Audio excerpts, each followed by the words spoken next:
So hello guys, for today's video, unang araw nga pala natin sa trabaho kaya yan, maaga tayong nagising dyan. Yan, so mga oras na yan, nakabihis na pala tayo dyan guys. Inaayos ko pa yung buhok ko dyan, kala mo naman talaga may buko bago pa.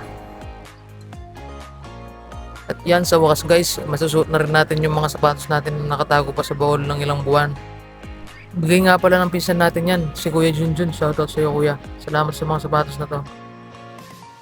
Yun, nakasakay na pala tayo dito sa ating service guys. Dito nga pala tayo sa likod mesto.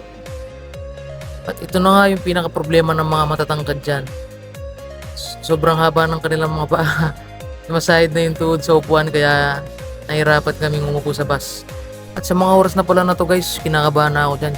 Kasi malapit na ako tapos hindi ko alam kung paano sasabihin yung para po sa English. Dito nga pala guys, nakarating na tayo. Buti na lang hindi tayo lumampas. Sakto lang tayo. Ayun nga pala yung pinagtatrabahuan ko guys. Huwag ka nang magpapogi, boy, late ka na! Diyan nga pala guys, muntik pa tayo hindi papasugin dyan kasi wala tayong ID. Buti na lang, mabait yung guard at saka madaling kausap.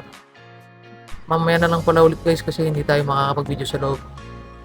One eternity later. Dito nga pala guys, pauwi na ako dyan. Nakasakay na ako ng service. Salamat sa pagsabay sa akin guys sa first day natin sa trabaho. At yun, please like, comment, and share sa ating video and pag-follow na rin ng ating page. Bye! Peace!